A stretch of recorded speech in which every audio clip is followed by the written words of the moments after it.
Hello friends, आपका इस छोटे से चैनल प्यारे से चैनल पर स्वागत है, जिसमें हम आज से पॉलिटेक्निक के फर्स्ट सेमेस्टर मैथ और फिजिक्स की बात करेंगे। जिसमें हम समांतर श्रेणी की बात करेंगे। ठीक है, तो समांतर श्रेणी में हम सबसे पहले किसकी बात करेंगे? अनुक्रम क्या होता है। अनुक्रम क्या होता है? अनुक्रम संख्याओं का वह समूह है जिसके द्वारा हम समुच्चय तैयार करते हैं। और उसमें क्या होता है, वह एक संख्या वह एक गणितीय नियम का पालन करते हैं, जिसमें हम क्या करते हैं, जैसे जोड़ना, घटाना या फिर गुणा भाग, कोई भी गणितीय नियम हो सकता है। ठीक है, तो अनुक्रम का मतलब कैसे देखिए, 2, 4, 6, 8 डॉट डॉट। ठीक है, और इसी में क्या हो सकता है, 2, 4, 8, 16, 32। ये क्या है? ये अनुक्रम है। ठीक है, जो गणितीय नियम का क्या करते हैं, पालन करते हैं। ठीक है, तो इसमें अनुक्रम दो प्रकार के होते हैं। पहला अनुक्रम अनुक्रम देखिए, परिमित अनुक्रम, परिमित अनुक्रम। परिमित अनुक्रम मतलब जिसमें क्या हो, जो श्रेणी हो या फिर जो संचय हो वह परिमित हो। जैसे 2, 4, 8, ठीक है, 8 डॉट डॉट, इसमें मान लीजिए 20 रहेगी। तो ये क्या है, परिमित है, सीमित है। इनकी संख्या क्या है, सीमित है। इसी तरह होता है अपरिमित अनुक्रम।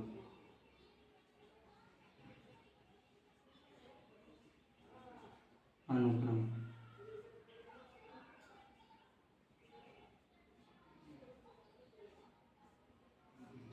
अपरिमित अनुक्रम में क्या होता है, इनकी संख्या की कोई लिमिट नहीं होता है। ठीक है, जैसे 1, 3, 5, 7, 9 डॉट डॉट। ये क्या है, इनफाइनाइट तक है।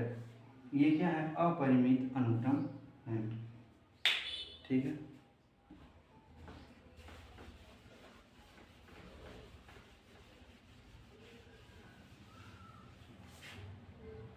अब हम बात करेंगे समांतर श्रेणी।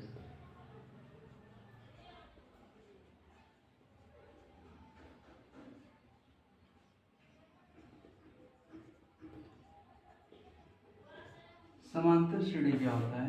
समांतर श्रेणी अनुक्रम का ही एक भाग है, जिसमें हम संख्याओं को जो श्रेणी प्राप्त करते हैं, उसमें संख्याओं को किसी निश्चित संख्या को जोड़कर या फिर घटा करके प्राप्त किया जाता है। इसी प्रकार गुणोत्तर श्रेणी होता है, वह भी अनुक्रम का क्या है, एक भाग है। ठीक है, तो समांतर श्रेणी में हम किसी निश्चित संख्या को जोड़ते या फिर घटाते हैं। और जो निश्चित संख्या हम क्या करते हैं, जोड़ते या फिर घटाते हैं, उसे क्या करते हैं, हम इसमें सार्वमांतर करते हैं। ठीक है, जैसे जैसे संख्या मान लीजिए आपका है 2, 4, 6, 8। ठीक है, इस प्रकार है। इसमें क्या है, इन क्रमशः दो संख्याओं में अंतर। तो इनमें अंतर क्या है, 2 +2 किया गया है, इनमें +2 किया गया है। ठीक है, तो इनमें क्या है, एक समांतर श्रेणी है।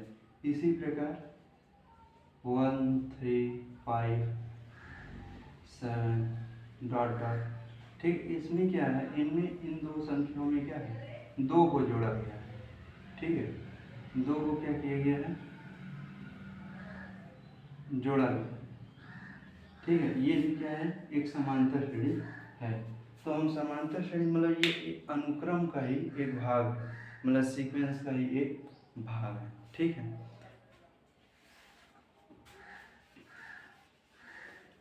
समांतर श्रेणी में पहला पॉइंट क्या है, यन समांतर श्रेणी में यनवा पद।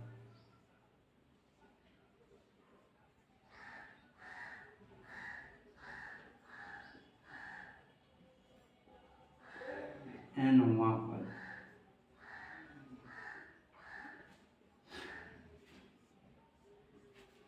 तो समांतर श्रेणी में यनवा पद हमको ज्ञात करना है।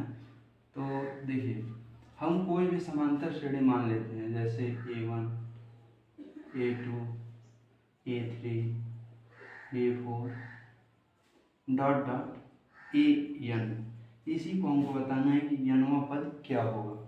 ठीक है, इसको हम क्या मान सकते हैं, इसको हम मानेंगे कि A प्लस 0D मान सकते हैं, क्योंकि हमें जो D है वह सार्वंतर है, तो उसमें हमको क्या करना है, इसमें ऐड करना है। तो इसमें क्या होगा, यहाँ पर जो पहला पद होगा वह A मान लेते हैं और ये क्या होगा, 0 हो जाएगा।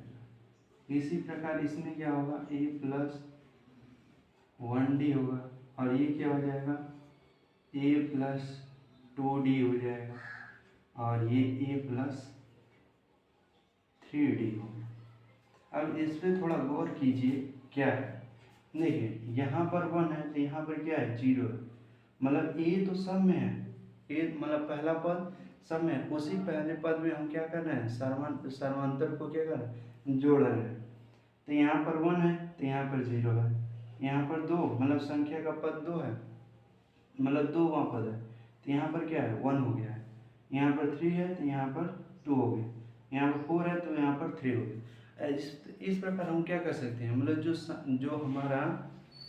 जो हमारा D है वह पद से एक कम है, तो यहाँ पर क्या कर सकते हैं, इसका जो मतलब संख्यात्मक मान होगा वह क्या है, मतलब D एक कम है, तो A तो रहेगा ही, और वो n-1 मतलब n पर, तो n-1 इंटू D। तो हम Tn क्या लिख सकते हैं, Tn equal to A plus n-1 into D। यदि इसी को हम क्या लिख सकते हैं, इसी को यदि ये अंतिम पद मान लेते हैं तो यहाँ पर क्या लिख सकते हैं, L equal to Tn equal to A plus n-1 into D। ये भी इसे लिखा जा सकता है। ठीक है, ये हो गया हमारा समांतर श्रेणी। समांतर श्रेणी में nवा पद। अब हम समांतर श्रेणी में अंतिम से nवा पद देखते हैं।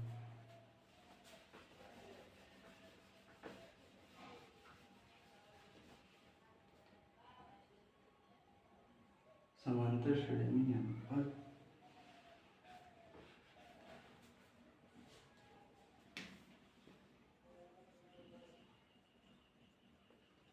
से nवा पद,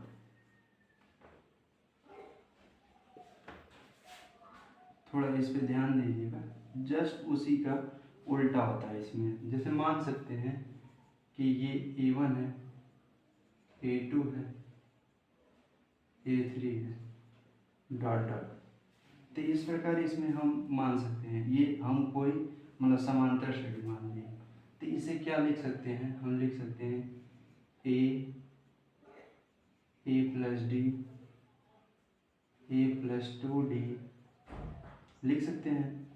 अब इसी प्रकार हम मान लेते हैं कि कोई यल पद है, ठीक है, अंतिम पद, तो हम अंतिम पद में क्या करेंगे, 1 माइनस करेंगे। जैसे इससे पहले क्या होगा, L माइनस डी होगा, इससे पहले क्या होगा, L माइनस 2D होगा, सही है ना, क्योंकि जब इधर से जाएंगे तो हम उसी में माइनस करते हुए चले जाएंगे।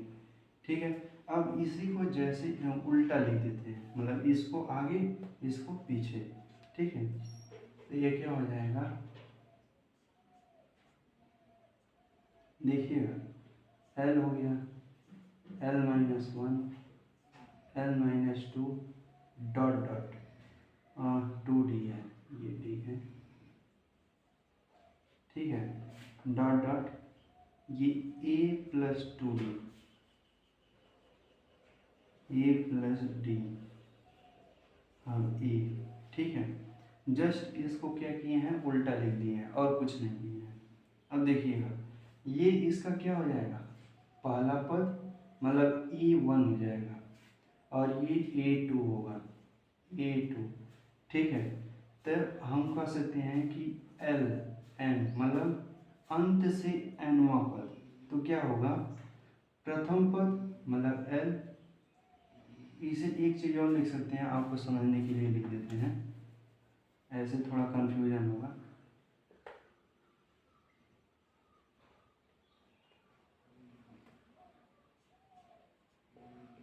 देखिएगा एल एल माइनस प्लस कर देते हैं -1 डी, एल प्लस -2 डी। इसी प्रकार एल प्लस -3 डी लिख सकते हैं, और dot dot A plus 2d A plus D A. ठीक है, अब यहाँ पर थोड़ा ध्यान से देखिएगा, ये संख्या क्या है, ये घट रहा है, -1 से -2 हो गया, -2 से -3 हो गया, ये क्या हो रहा है लगातार घटते हुए जा रहा है। यहाँ पर भी देखिए ये 2d है, यहाँ पर d केवल हो गया और यहाँ पर 0 हो गया। ठीक है, तो यहाँ पर हम क्या लिख सकते हैं, एल एन इक्वल टू अंत प्रारंभिक पद एल माइनस, अब क्या करेंगे n-1 करेंगे, n-1 इंटू डी हो जाएगा। ये क्या हो गया, अंत से nवा पद हो गया, l-n-1 इंटू डी, ये अंत से nवा पद। अब देखिएगा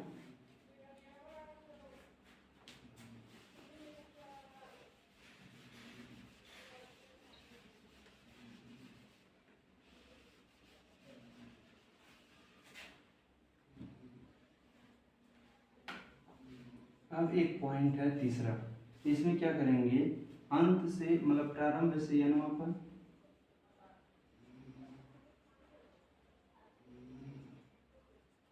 nवा पद और तथा अंत से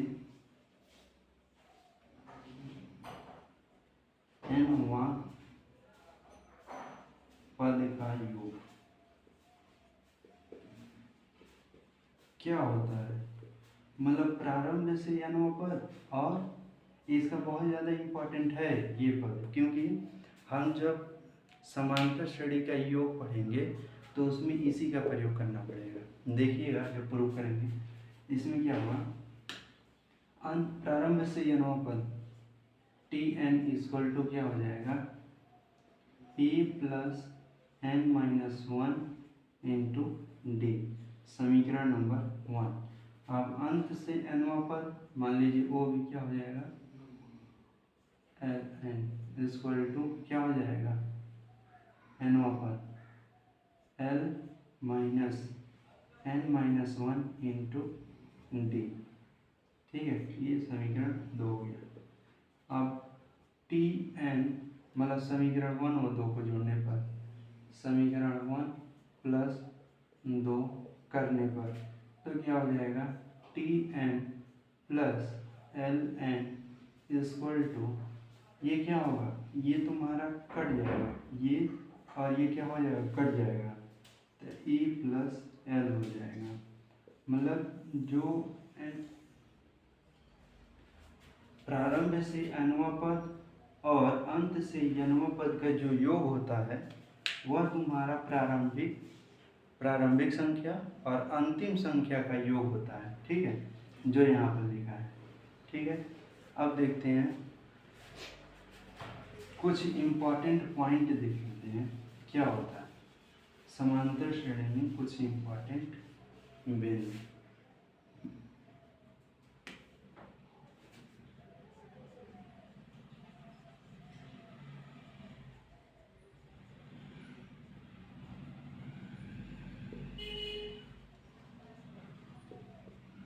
इम्पॉर्टेंट पॉइंट,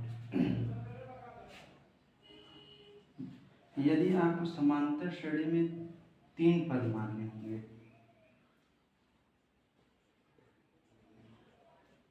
श्रेणी में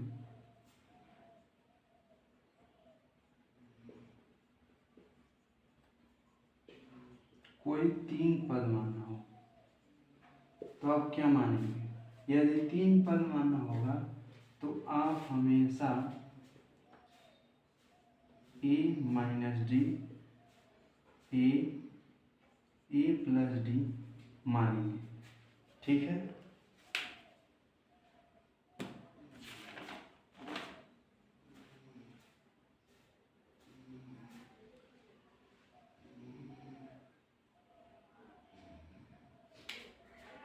इसी प्रकार दूसरा, यदि 4 पद मानने होंगे तो 4 पद के लिए क्या करेंगे? a माइनस 3d, ठीक है, और a minus D, a plus D, a plus 3d मानेंगे यदि आपको 4 पद मानने होंगे। तीसरा क्या है? यदि आपको 5 पद मानने हो तो 5 पद मानने के लिए आपको क्या करना पड़ेगा? उसके लिए आपको a minus 2d, a minus D और ये a plus D, a plus 2d मानना होगा। ठीक है, ये तीसरे पद के लिए ये मानना होगा, दूसरे पद के लिए ये मानना होगा और 5 पदों के लिए ये मानना होगा। ठीक है, इसी प्रकार हम अब पढ़ेंगे समांतर श्रेणी के n पदों का योग।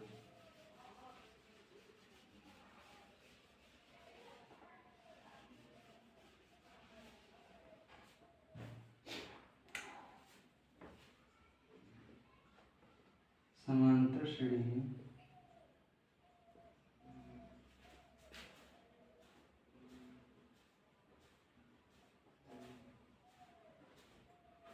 n पदों का योग।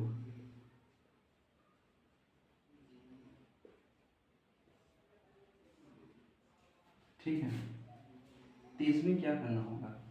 पहले तो हम प्रारंभ मतलब शुरू से मानते हैं, क्या मानेंगे? a लिख सकते हैं, a प्लस डी लिख सकते हैं, a प्लस 2d लिखेंगे और डॉट डॉट इसी प्रकार मतलब l लिखेंगे। ठीक है, l माइनस 1 लिखेंगे, l माइनस 1d लिखेंगे, l माइनस 2d लिखेंगे। ठीक है, इस प्रकार हम मान सकते हैं, मतलब ये पहला पद, तो इसे समीकरण नंबर 1 मान लेते हैं और इसी को जस्ट उल्टा लिखें। जैसे हमको सम ज्ञात करना है ना, योग, तो योग ज्ञात करने के लिए योग का चिन्ह होगा, तो SN प्लस होगा ये। ठीक है, ये प्लस होगा।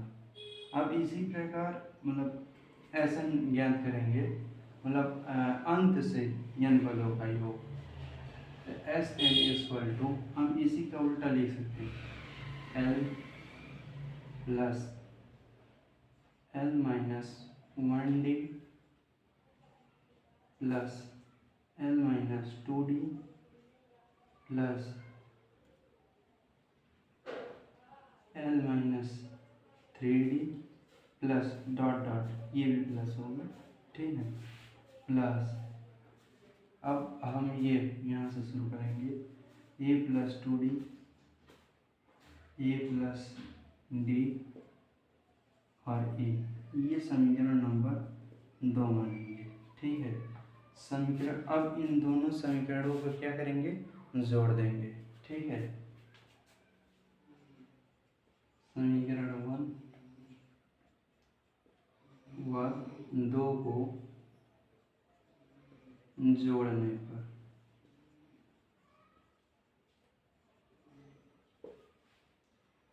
ये 2SN हो जाएगा। ठीक है, क्योंकि ये दोनों जुड़ेगा तो 2SN हो जाएगा। अब ये वाला देखिए, इसके साथ जुड़ेगा, ये E प्लस L होगा। आप थोड़ा गौर फरमाइएगा, देखिए ध्यान से देखिए, हमने कहा था, मतलब पहले ही बता दिया था कि यदि आरंभ से n वां पद और अंत से n वां पद की बात करेंगे, n वां पद मतलब एक ही पद, तो उस कंडीशन में वो जो पद होगा वो प्रारंभिक और अंतिम संख्या का क्या होगा, योग होगा। ठीक है, हमने बताया था। मान लीजिए हम कह दें कि T4 की बात करेंगे, तो मान लीजिए जो T4 होगा वो प्रारंभिक पद और अंतिम पद का क्या होगा, योग होगा। तो इसी प्रकार जो यहाँ पर लिखा हुआ है ये दूसरा पद है और इधर से क्या हो रहा है, ये भी आरंभ मतलब इस कंडीशन में ये भी क्या है, दूसरा पद है। तो हम T2 की बात ही कर रहे हैं इन दोनों कंडीशन में। ठीक है, आरंभ से दूसरा पद और अंतिम से क्या हो रहा है, ये दूसरा पद है। ठीक है, तो इसका मान इन दोनों का योग क्या होगा, E प्लस L होगा। ठीक है,